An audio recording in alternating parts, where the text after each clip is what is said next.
नमस्कार दोस्तों, आज मैं आपको सावन सोमवती अमावस्या की कथा साथ में गणेश भगवान की कथा सुनाने जा रही हूँ। प्रेम से बोलिए भोलेनाथ की जय हो, गौरा माता की जय हो, गणेश भगवान की जय हो। एक गरीब ब्राह्मण परिवार था जिसमें पति पत्नी के अलावा एक पुत्री भी थी। पुत्री धीरे धीरे बड़ी होने लगी। उस लड़की में समय के साथ सभी गुणों का विकास हो रहा था। लड़की सुंदर एवं गुणवान भी थी, लेकिन गरीब होने के कारण उसका विवाह नहीं हो पा रहा था। एक दिन उस ब्राह्मण के घर एक साधु पधारे, जो कि कन्या के सेवा भाव से काफी प्रसन्न हुए। कन्या को लंबी आयु का आशीर्वाद देते हुए साधु ने कहा कि कन्या की हथेली में विवाह योग्य रेखा नहीं है। अगर इसका विवाह हो भी गया तो यह विधवा हो जाएगी। ब्राह्मण दंपति ने साधु से उपाय पूछा कि कन्या ऐसा क्या करे कि उसके हाथ में विवाह का योग्य बन जाए। साधु ने कुछ देर विचार करने के बाद अपनी अंतर्दृष्टि से ध्यान करके बताया कि कुछ दूरी पर एक गांव में सोना नाम की धोबी जात की एक महिला अपने बेटे और बहू के साथ रहती है, जो कि बहुत ही आचार विचार और संस्कार संपन्न है तथा पति परायण है। यदि यह कन्या उसकी सेवा करे और वह महिला इसकी शादी में अपने मांग का सिंदूर लगा दे, उसके बाद इस कन्या का विवाह हो तो इस कन्या का विधवा योग मिट जाएगा। साधु ने यह भी बताया कि वह महिला कहीं भी आती जाती नहीं है। यह बात सुनकर ब्राह्मणी ने अपनी बेटी से धोबिन की सेवा करने की बात कही। कन्या मान गई। अब हर रोज धोबिन के घर जाकर सफाई और अन्य सारे काम करके अपने घर वापस आ जाती। सोना धोबन अपने बहू से पूछती है कि तुम तो सुबह ही उठकर सारे काम कर लेती हो और हमें पता भी नहीं चलता है। बहू ने कहा कि माँ जी, मैंने तो सोचा कि आप ही सुबह उठकर सारे काम खुद ही खत्म कर लेती हैं। मैं तो देर से उठती हूँ। इस पर दोनों सास बहू निगरानी करने लगी कि कौन है जो सुबह ही घर का सारा काम करके चला जाता है।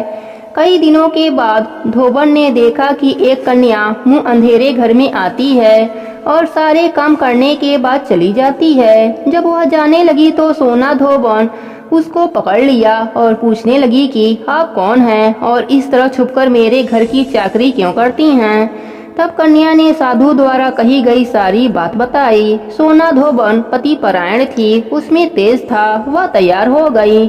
सोना धोबन के पति थोड़ा अस्वस्थ थे। उसने अपनी बहू से अपने लौट आने तक घर पर ही रहने को कहा। सोना धोबन ने जैसे ही अपने मांग का सिंदूर कन्या के मांग में लगाया, उसके पति मर गए। उसे इस बात का पता चल गया। वह घर से निराजल ही चली थी। यह सोचकर कि रास्ते में कहीं पीपल का पेड़ मिलेगा तो उसे भंवरी देकर उसकी परिक्रमा करके ही जल ग्रहण करेगी। उस दिन सोमवती अमावस्या थी। रास्ते में पीपल का पेड़ मिला। उसने ईंट के टुकड़ों से 108 बार भंवरी दिया, परिक्रमा किया। ऐसा करते ही उसका पति जीवित हो गया। गौरा माता ने सोना धोबन को सौभाग्यवती होने का आशीर्वाद दिया। साथ ही सोमवती अमावस्या पूजा के बाद इस कथा को जो भी सुनेगा उसे भी सोना धोबन के तरह अखंड सौभाग्यवती होने का आशीर्वाद प्राप्त होगा। प्रेम से बोलिए माता गौरा की जय हो, भोलेनाथ की जय हो। कांचीपुरी नगर में एक देवस्वामी नाम का ब्राह्मण रहता था। उसकी पत्नी का नाम धनवंती और पुत्री का नाम गुणवंती था। ब्राह्मण के 5 पुत्र और भी थे। देवस्वामी ने सभी पुत्रों का विवाह करने के बाद पुत्री के विवाह के लिए योग्य वर की तलाश के लिए अपने बड़े बेटे को नगर के बाहर भेजा। फिर उसने गुणवंती की कुंडली एक ज्योतिषी को दिखाई। ज्योतिषी ने बताया कि विवाह होते ही यह कन्या विधवा हो जाएगी। यह सुनकर देवस्वामी दुखी हो गए।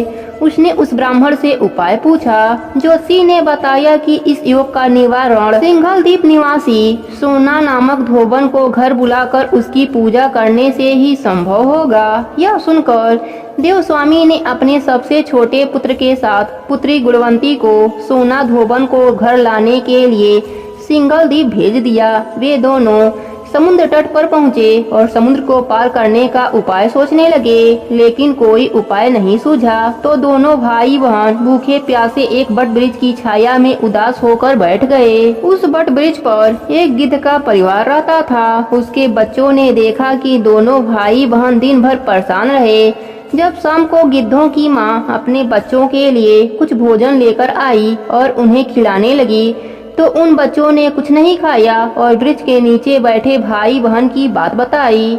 बच्चों की बातें सुनकर गिद्धनी को दया आ गई। उसने दोनों भाई बहन के पास जाकर कहा कि तुम दोनों की इच्छा उसे पता है, तुम दोनों भोजन कर लो, सुबह तुम दोनों को समुद्र पार सोना धोबन के पास मैं पहुंचा दूंगी। गिद्धनी की बात सुनकर वह दोनों बेहद खुश हुए। सुबह होते होते गिद्धनी उन्हें सोना के घर पहुंचा दिया। फिर वे सोना धोबन को घर लेकर आए और उनकी पूजा की, जिसके बाद ब्राह्मण देव स्वामी के पुत्री का विवाह हुआ। एक सप्ताह बीतते ही उसके पति की मृत्यु हो गई।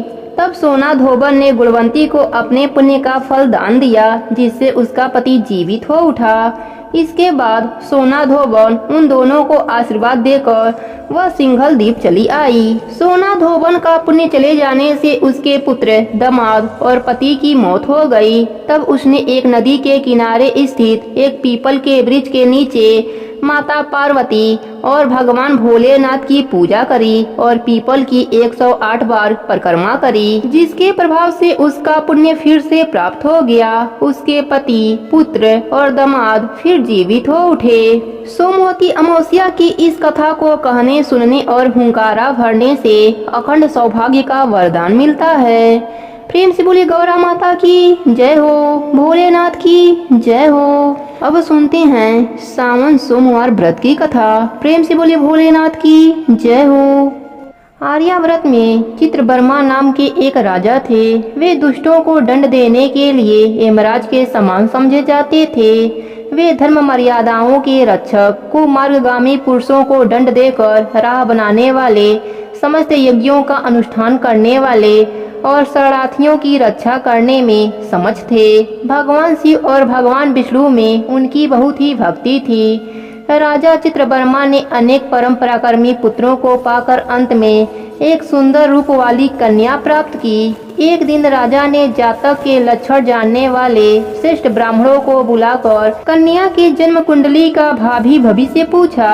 तब उन ब्राह्मणों में से एक बहुत विद्वान ब्राह्मण ने कहा, महाराज, यह कन्या श्री मंदनी नाम से प्रसिद्ध होगी। यह भगवती उमा की भांति मंगलमयी, दमयंती की भांति परम सुंदरी और सरस्वती के समान सब कलाओं को जानने वाली तथा लक्ष्मी की भांति अत्यंत सद्गुणों से शोभित होगी। यह 10,000 वर्षों तक अपने स्वामी के साथ आनंद भोगेगी और 8 पुत्रों को जन्म देकर उत्तम सुख का उपभोग करेगी। उसके बाद एक दूसरे ब्राह्मण ने कहा, यह कन्या 14वें वर्ष में विधवा हो जाएगी। यह वज्र आघात के समान दारुत वचन सुनकर राजा 2 घड़ी तक चिंता में डूबे रहे। उसके बाद सब ब्राह्मणों को विदा करके राजा ने सब कुछ भाग्य के अनुसार ही मिलता है ऐसा समझकर चिंता छोड़ दिया। श्री मंदनी धीरे धीरे सियानी हुई। अपने सखी के मुख से वैदर्भ की बात सुनकर उसे बड़ा ही खेद हुआ।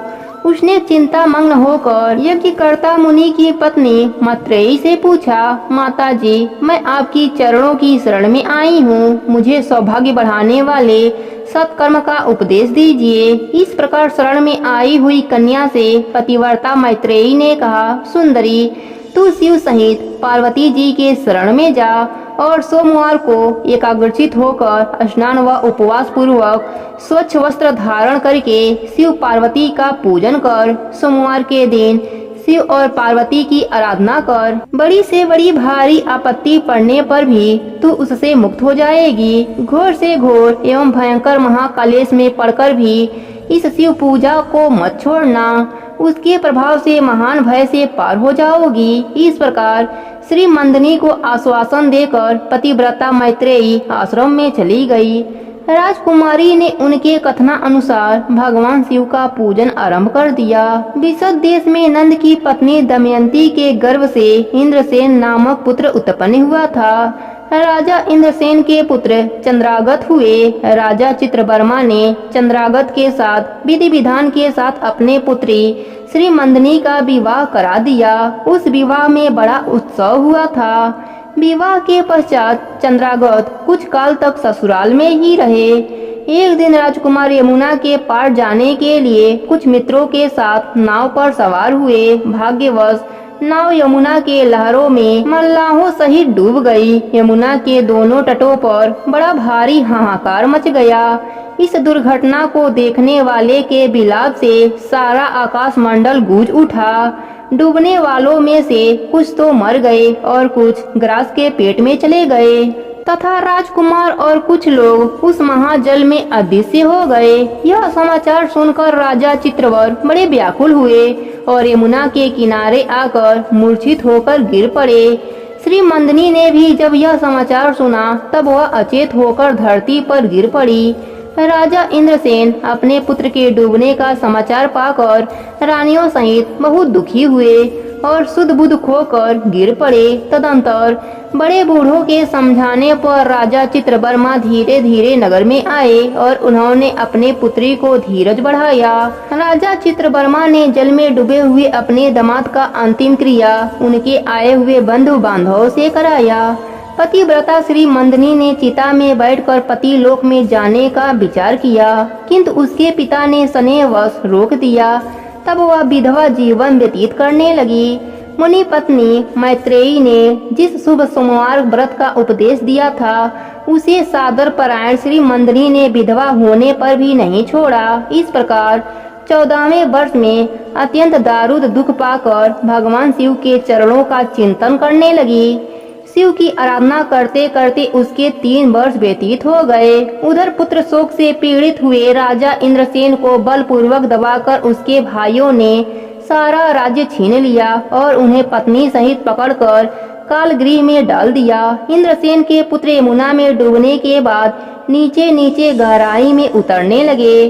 बहुत नीचे जाने पर उन्होंने नागों को जल क्रीड़ा में निमग्न देखा। राजकुमार को देखकर वह भी विस्मित हो गए और उन्हें पाताल लोक में ले गए। वहां राजकुमार ने दक्षक नागों के अद्भुत नगर में प्रवेश किया और इंद्र के भवन के समान मनोहर महल देखा जो बड़े बड़े रत्नों से प्रकाश दे रहा था। भगवान सूर्य के समान दक्षक नाग को सभा में विराजमान देख राजकुमार ने प्रणाम किया और हाथ जोड़कर खड़े हो गए। दक्षक के तेज से उनके नेत्र चौकिया रहे थे। नागराज ने राजकुमार को देखकर उन नागिनों से पूछा, यह कौन है, कहाँ से आया है? उन्होंने उत्तर दिया, हमने इसे यमुना जल के भीतर देखा है। इसका परिचय न जानने के कारण इसे आपके पास लाई हूँ। तब दक्षक ने राजकुमार से पूछा, तुम किसके पुत्र हो? कौन सा तुम्हारा नगर है और यहाँ पर तुम्हारा कैसे आगमन हुआ है? राजकुमार ने कहा, भूमंडल में निषद नाम से प्रसिद्ध एक नगर है। उसके स्वामी राजा नल महायशस्वी हैं। उनके पुत्र इंद्रसेन हुए और इंद्रसेन का पुत्र मैं हुआ। मेरा नाम चंद्रागत है। मैं अभी विवाह करके ससुराल में ही रुका था और यमुना जी के जल में विहार करता हुआ दैव की प्रेरणा से डूब गया। यह नाग कन्याएं मुझे आपके पास लाई हैं। पिछले जन्म के पुण्य से मैंने आपके दर्शन किया है। आज मैं धन्य हो गया। मेरे माता पिता कृतार्थ हो गए क्योंकि आपने दया करके मेरी ओर देखा और मुझसे वार्तालाप किया। इस प्रकार अत्यंत मनोहर उदारता पूर्ण वचन सुनकर दक्षक ने कहा, राजकुमार तुम भय ना करो, धैर्य रखो और बताओ संपूर्ण देवताओं में किसकी पूजा करते हो? राजकुमार ने कहा, जो संपूर्ण देवों में महादेव कहे जाते हैं उन्हें उमापति भगवान शिव की पूजा करता हूँ, जो विधाता के भी विधाता हैं, कारक के भी कारक और तेजो में सर्वोपरि हैं। वह भगवान शंकर मेरे द्वारा पूजित होते हैं। राजकुमार की यह बात सुनकर दक्षक का चित्त प्रसन्न हो गया। उसके हृदय में महादेव जी के प्रति नूतन भक्ति भाव का उदय हो आया और वह उससे इस प्रकार बोले, राजन तुम्हारा कल्याण हो। मैं तुम पर बहुत प्रसन्न हूँ क्योंकि तुम बालक होकर भी सर्वकृत शिव तत्व को जानने वाले हो। देखो यह रत्न महल लोक है। यह मनोहर नेत्रों वाली युक्तियां हैं। यह मनोवांछित मनोकामना पूर्ण करने वाले कल्प वृक्ष हैं तथा यह अमृत रूपी जल है। यहाँ मृत्यु का दारुद भय नहीं है। बुढ़ापा और रोग से यहाँ कोई भी पीड़ित नहीं है। तुम इच्छा अनुसार यहाँ रहो और यथा योग सुख भोगों का भोग करो। नागराज के ऐसा कहने पर राजकुमार हाथ जोड़कर बोले, नागराज मैंने समय पर विवाह किया है। मेरी पत्नी उत्तम व्रत का पालन करने वाली है और शिव पूजा परायण है और मैं अपने माता पिता का इकलौता पुत्र हूँ। वह सब लोग इस समय मुझे मरा हुआ मानकर महान शोक से गिर गए होंगे, अतः मुझे किसी प्रकार भी अधिक समय तक यहाँ नहीं ठहरना चाहिए। आप कृपा करके मुझे उसी मनुष्य रूप में पुनः पहुँचा दीजिए। नागराज दक्ष ने कहा, राजकुमार, तुम जब जब मुझे याद करोगे तब तब तुम्हारे सामने मैं प्रकट हो जाऊंगा। ऐसा कहकर उन्होंने राजकुमार को एक सुंदर अस्त्र भेंट किया जो इच्छा के अनुसार चलने वाला था। अनेक प्रकार के दीपों, समूहों और लोकों में उसकी अप्रत्यक्ष गति थी। इसके सिवा राजकुमार को रत्नों का आभूषण, दिव्य वस्त्र एवं दिव्य अलंकार भेंट किए। उनकी सहायता के लिए सारी व्यवस्था करने के बाद दक्षक ने उन्हें विदा किया।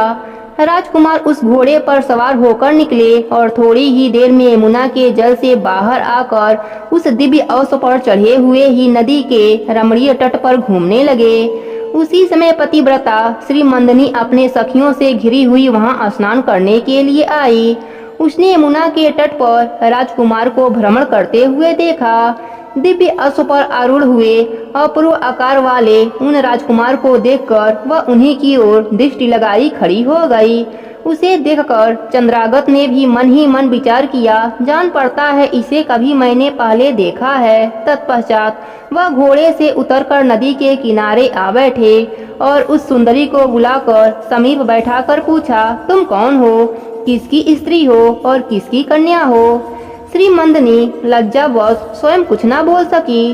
तब उसकी सखियों ने सारी बातें बताई। इसका नाम श्री मंदनी है।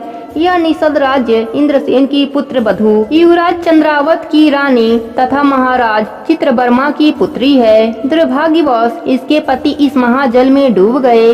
इस वैदर्भ दुख के कारण शोक से सूखती जा रही है। अत्यंत प्रबल शोक में इसने 3 वर्ष व्यतीत किया है। आज सोमवार है, इसलिए यहाँ यमुना में स्नान करने के लिए आई है। इसके ससुर का राज भी शत्रुओं ने छीन लिया है, बलपूर्वक उस पर अधिकार जमा लिया है और वे महाराज अपने पत्नी के साथ उनकी कैद में पड़े हैं। यह सब होने पर भी यह निर्मल अंतःकरण वाली सदाचार परायण राजकुमारी प्रति सोमवार को अत्यंत भक्ति भाव के साथ महादेव जी का पूजन करती है। उत्तम व्रत का पालन करने वाली श्री मंदनी ने अपनी सखी के मुख से सारी बातें कहलवा कर स्वयं राजकुमार से पूछा, आप कौन हैं?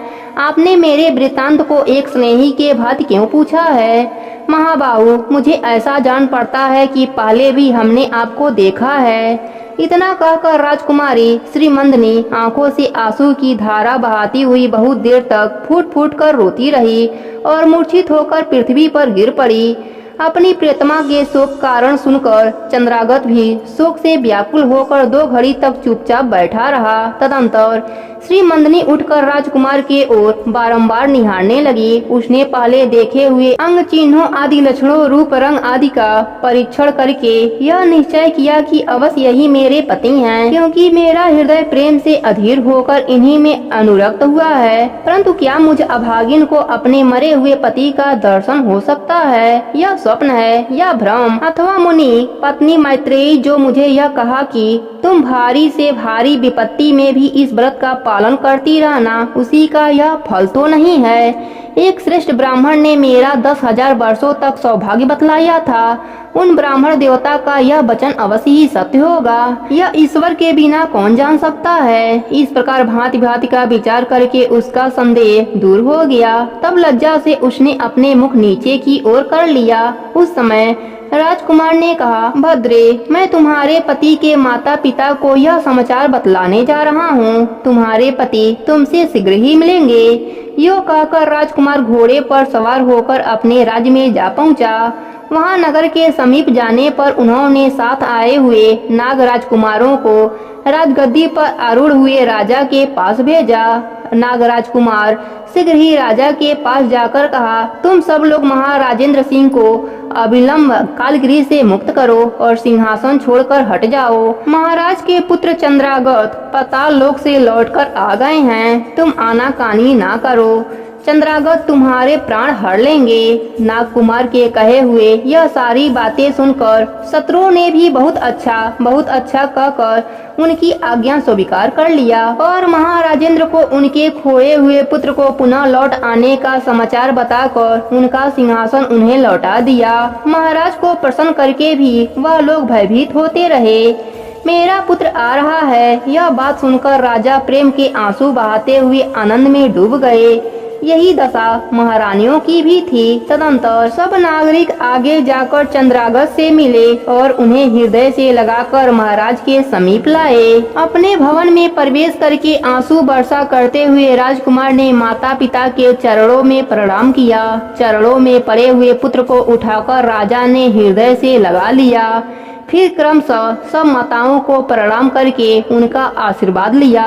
राजकुमार गुरुओं से मिले और उन्होंने सबको यथायोग्य उपहार दिया।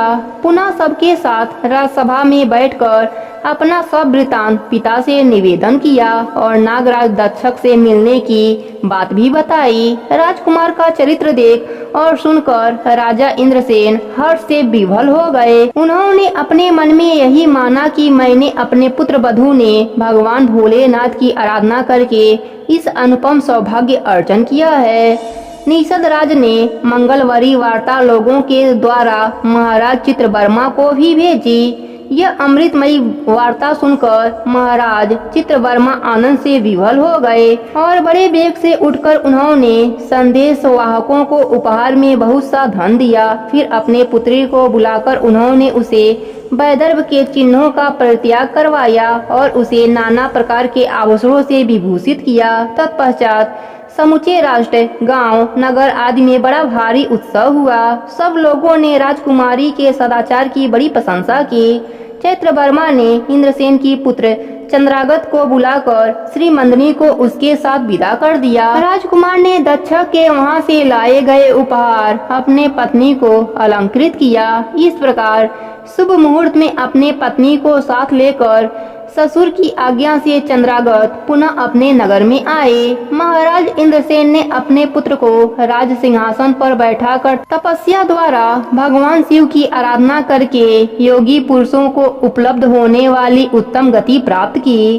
राजा चंद्रगत अपने धर्मपत्नी श्री मंदिनी के साथ 10,000 वर्षों तक नाना प्रकार के विषयों का उपभोग किया। उन्होंने 8 पुत्रों और 1 कन्या को जन्म दिया। श्री मंदिनी प्रतिदिन भगवान भोलेनाथ की पूजा करती हुई अपने स्वामी के साथ सुखपूर्वक रहने लगी। उसने सोमवार व्रत के प्रभाव से अपना खोया हुआ सौभाग्य प्राप्त कर लिया। हे भोलेनाथ, जैसे आपने राजकुमारी पर अपनी कृपा करी, वैसे ही अपने सभी भक्तों पर अपनी कृपा बनाए रखना। प्रेम से बोलिए भोलेनाथ की जय हो, पार्वती माता की जय हो। अब सुनते हैं सारे नित्य नियम को और व्रत को पूर्ण करने वाले गणेश भगवान की कहानी। प्रेम से बोलिए गणेश भगवान की जय हो, गौरा माता की जय हो। एक समय की बात है, एक गांव में एक साहूकार रहता था। उसके 4 पुत्र और 1 पुत्री थी। साहूकार के बेटे बड़े थे, इस कारण उनकी शादी हो गई। घर में 4 बहुएं आ गईं। चारों बहुएं कोई भी व्रत करती तो व्रत की कथाएं सुनती। व्रत के कथा के अंत में वह गणेश भगवान की कथा भी सुनती। परंतु उनकी जो ननद थी छोटी, वह व्रत कथा तो बड़े ही प्रेम से सुनती, परंतु जब गणेश भगवान की कथा की बारी आती तो वह खड़ी हो जाती और घाघरा झाड़कर चली जाती। गणेश भगवान कई बार सोचे कि अभी यह बच्ची है, बड़ी हो जाएगी तो समझ जाएगी, परंतु वह हमेशा ऐसा ही करती थी। एक दिन गणेश भगवान रुष्ट हो गए और कन्या को सबक सिखाने के लिए एक भौरे का रूप धरा। रात हो गई, साहूकार की बेटी सो गई। रात के जैसे ही 12 बजे भौरा आकर साहूकार की बेटी के कानों में गूंजने लगा, बोलने लगा कि भाव भाव मैं भौरा हूँ, साहूकार की बेटी को कलंक लगाने आया हूँ, भाव भाव मैं भौरा हूँ। यह बात सुनकर साहूकार की बेटी जाग गई और दुखी हो गई और सोचने लगी, मुझे कलंक कौन लगाना चाहता है, मैंने तो कोई गलत कार्य नहीं किया, फिर ऐसा कौन है। वह रात भर यही बात सोचती रही, उसे नींद नहीं आई। सुबह उठी तो वह किसी से कुछ नहीं बताया। वह डर गई। सोचा पता नहीं क्या बात है। ऐसे करते करते कई दिन बीत गए। उसने किसी से कुछ नहीं बताया। इसी सोच के कारण वह कमजोर होती जा रही थी। एक दिन उसकी माँ और भाइयों ने पूछा, हे बहन, तुम इतनी कमजोर क्यों होती जा रही हो? क्या बात है? ऐसा क्यों हो रहा है? क्या कोई बात है? हमें बताओ। तब बहन छोटी ने कहा, मैं आप सबको क्या बताऊं? रात के जैसे ही 12 बजते हैं तब एक भौरा आता है और कहता है, भाव भाव मैं भौरा हूँ, साहूकार के बेटी को कलंक लगाने आया हूँ। यही सुन सुनकर मेरे कान थक गए हैं। मुझे चिंता हो गई है। पता नहीं मुझे कलंक कौन लगाना चाहता है। मैंने आज तक कोई गलत कार्य नहीं किया। यह सुनकर उसका बड़ा भाई बोला, बहन, आज मैं तेरे पास सोऊंगा और उस भौरे को पकड़ कर लाऊंगा। उससे पूछूंगा कि मेरे बहन को कलंक क्यों लगाना चाहते हो। इस प्रकार उसका भाई पहरा देने के लिए एक कोने में बैठ गया। रात के जैसे ही 12 बजे तो उसके बड़े भाई को नींद आ गई। वह नहीं जाग पाया। सुबह उसकी माँ ने पूछा, बेटा तुमने भौरे को पकड़ा क्या? बेटा बोला, नहीं माँ, मुझे पता नहीं कब नींद आ गई। फिर दूसरे दिन दूसरा बेटा पहरा देने लगा, पर वह भी 12 बजते ही सो गया और गणेश भगवान भौरे का रूप लेकर साहूकार के बेटी के कानों में आज भी गूंजते हुए चले गए। साहूकार की बेटी तो जागती ही रहती। उसे चिंता के मारे नींद नहीं आती। तीसरे दिन तीसरा बेटा पहरा पर बैठा और वह 12 बजते ही सो गया। गणेश भगवान रात के 12 बजे भौरे का रूप धारण कर साहूकानी के बेटी के कानों में आज भी गूंज कर चले गए। सुबह माँ के पूछने पर वह भी कहा, माँ, मुझे भी नींद आ गई थी। तब साहूकारनी ने कहा, मैं ही अपने बेटी की रक्षा करूंगी। तब उसका छोटा बेटा बोला, माँ, आज मैं पहरे पर रहूंगा। साहूकार का छोटा बेटे का नाम गणेशा था। वह गणेश भगवान का परम भक्त था। जो भी कार्य शुरू करता पहले गणेश भगवान का नाम लेता, फिर काम शुरू करता। माँ ने कहा, ठीक है बेटा, आज तू भी देख ले। चौथे दिन चौथा बेटा बहन की रखवाली के लिए कमरे में गया और बहन की रखवाली के लिए जागता ही रहा। रात के 12 बजे तब उसे नींद सताने लगी तो उसने निश्चय किया, मैं नहीं सोऊंगा। फिर उसने सोचा, क्यों ना गणेश भगवान के नाम का कीर्तन करूं, जिससे निद्रा माता मेरे पास से चली जाए और मुझे नींद न आए। फिर वह गणेश भगवान के नाम का जप करने लगा, जय गणेश, जय गणेश, जय गणेश। रटते रटते रात के 12 बज गए। गणेश भगवान भी आए, परंतु उसे नींद नहीं आई। गणेश भगवान तो भौरे का रूप धरा और साहूकार की बेटी के कानों में बोलने लगे, भाव भाव मैं भौरा हूँ, साहूकार की बेटी को कलंक लगाने आया हूँ। वह उसके कानों में बोल रहे थे। साहूकार का छोटा बेटा इस आवाज को सुन रहा था। फिर साहूकार का बेटा गणेशा काजल की डिब्बी लिया और भौरे को पकड़ने के लिए दौड़ा। भौरा आगे आगे और छोटा बेटा पीछे पीछे भागते रहे। कभी भौरा इधर जाता, कभी उधर जाता और गणेशा उसको पकड़ने के लिए पीछे पीछे जाता। आखिर में गणेश भगवान को उस डिब्बी में बंद होना पड़ा और गणेशा भौरा को डिब्बी में बंद करके अपने तकिए के नीचे रखकर सो गया। सवेरे उठा तो अपने माता पिता को प्रणाम करके बोला, माँ, आज मैंने उस भौरे को पकड़ लिया है जो बहन को कलंक लगाने आता था। उसको मैं पकड़कर डिब्बी में बंद कर लिया है। माँ और पिता दोनों प्रसन्न हुए और बोले, दिखाओ वह कौन है। तब उसने कहा, मैंने उसे एक डिब्बी में बंद किया है, कहीं वह उड़ न जाए, इसलिए सब इकट्ठे होकर इस डिब्बी को खोलते हैं। फिर उससे पूछते हैं कि वह इस प्रकार की बातें क्यों कर रहा था। तब सभी गोल इकट्ठे हुए। गणेशा ने उस डिब्बी को खोला तो देखता है भौरे का रूप धारण किया हुआ डूबका हुआ गणेश भगवान उस डिब्बी में बैठे हैं। साहूकार और साहूकारनी बोले, तुम कौन हो जो भौरे के रूप में हो और मेरी बेटी को कलंक लगाना चाहते हो। गणेश भगवान कुछ नहीं बोले। फिर गणेशा बोला, बताओ तुम कौन हो, भूत हो, प्रेत हो, किस योनि के हो, कौन हो। तुम साधारण भौरा हो या असाधारण भौरा हो, मुझे बताओ। तुम मेरी बहन को कलंक क्यों लगाना चाहते हो? मैं गणेश भगवान का शपथ खाकर कहता हूँ कि तुम्हें छोड़ दूंगा अगर तुम मुझे सच बता दोगे तो। तब गणेश भगवान जो भौरे के रूप धारण कर रखे थे वह मन ही मन बहुत प्रसन्न हुए। मेरी ही शपथ खाता है मुझे ही छोड़ने के लिए और मुझे ही पकड़ रखा है, मेरा ही नाम सुमिरन करता है। अब मैं तुम्हारे संकट को कैसे दूर करूं, क्योंकि आज तो मैं स्वयं संकट में हूँ।